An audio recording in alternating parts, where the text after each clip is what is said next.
L'actualité, c'est bien sûr l'Afro-Basket 2013, le Sénégal qui se qualifie aux dépens du Rwanda et qui jouera donc les quarts de finale. Pour nous en parler, notre envoyé spécial Cheikh Tidiane Diao. Cheikh Tidiane, bonsoir. Bonsoir, Mansour Tundoï. Alors, que peut-on retenir de cette rencontre au-delà de la qualification? Est-ce qu'il y a une amélioration sur le plan jeu avec cette équipe du Sénégal?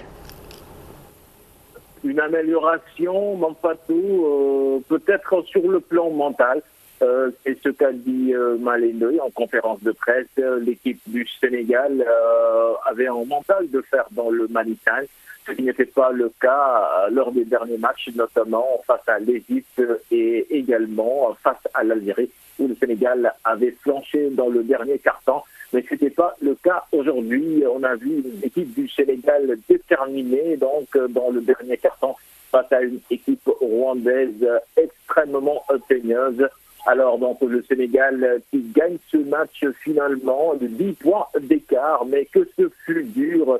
Je peux vous dire qu'à 1 minute de la fin, l'ambiance était irrespirable donc dans la tribune de presse, tellement les Rwandais se faisaient menaçants. Et finalement donc ce fut la délivrance de Sénégal donc qui se qualifie pour les quarts de finale. Alors l'entraîneur du Sénégal, Cherstar, donc qui explique donc la défaillance des Lions lors des 2 premiers cartons par le stress, puisque il y avait le spectre de la bête noire qui planait, puisque lors de leur dernière rencontre en Afro-Basket, c'était le Rwanda qui avait battu cette équipe du Sénégal. Alors donc le Sénégal actuellement attend son adversaire. Ce sera soit le Nigeria ou la Centrafrique qui sont actuellement en train de jouer.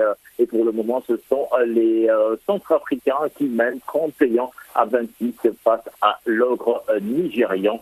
Donc, Mampatou, pour le moment, les Lions savourent avant d'entrer encore en piste demain au Palais des Sports. Ce sera à 20h. Cheikh Tidiane, petit mot sur les résultats de la journée, puisque apparemment on a assisté à une petite surprise avec l'élimination de la Tunisie. Une petite, je dirais même une très très grande surprise, Mampatou, puisque c'est le champion en titre qui termine leader de sa poule et qui se fait éliminer en 8e de finale par une équipe qui a fini dernière de sa poule, l'Égypte.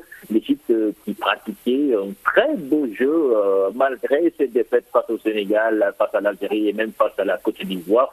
Aujourd'hui, les Égyptiens donc sont montés en puissance. L'entraîneur nous disait qu'avec les problèmes, les tensions politiques en Égypte, son équipe n'avait pas eu de temps de préparation. Alors donc au fur et à mesure donc l'équipe progresse au fur et à mesure que le tournoi avance et monte en puissance. Et aujourd'hui, l'Égypte est très bien placée même pour jouer les demi-finales, puisque les Égyptiens vont croiser les Cap-Verdiens donc qui ont éliminé le Congo. C'était le 2e match de la journée.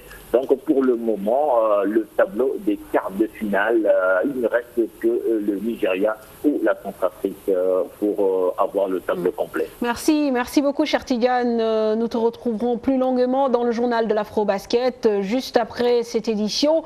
Et dans cette page sport, nous parlons évidemment du football avec la publication de la liste des 23 joueurs devant justement évoluer contre l'Ouganda. Ce sera le 7 septembre prochain dans le cadre de la dernière journée des préliminaires zone Afrique de la Coupe du Monde. Aucun changement par rapport au groupe qui a fait le match amical contre la Zambie le 14 août dernier. Le staff technique a fait face ce matin aux journalistes. Compte rendu, cher Sadibou Diarra.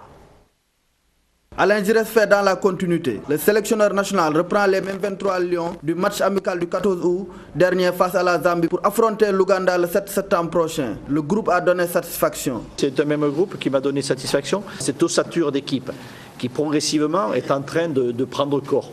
Donc voilà vers quoi on essaye d'aller pour que effectivement on sache que l'équipe repose sur un noyau. Sénégal-Ouganda est prévu en nocturne au Maroc. À Marrakech, l'après-midi, passe les 30 degrés. Donc, moi-même, vous parlez de 19h, ça n'a jamais été évoqué, c'était 20h. Moi, j'ai dit, tiens, on va jouer à 20h. Et on m'a dit, mais les autorités locales ont dit, mais vous savez, c'est mieux de jouer à 21h. justement pour rentrer dans un peu plus de fraîcheur. Les joueurs, comme le staff, avons intégré que chaque match est décisif. La préparation de la rencontre démarre le 2 septembre prochain à Marrakech. Les places de titulaires sont à pourvoir. On commence dès le lundi après-midi, un travail. Et ensuite, nous enchaînerons sur 2 entraînements le mardi matin, mardi après-midi, un entraînement le mercredi, une reconnaissance de stade le jeudi et vendredi, veille de match. Des joueurs qui sont très près les uns des autres et qui ont la même efficacité, la même performance. Donc ça va se jouer à peu de choses. Et puis il peut y avoir aussi, vous savez, il y a aussi une semaine de préparation. Sénégal-Ouganda est décisif pour une participation au prochain barrage des qualifications à la Coupe du Monde 2014. Un nul suffit aux Lions.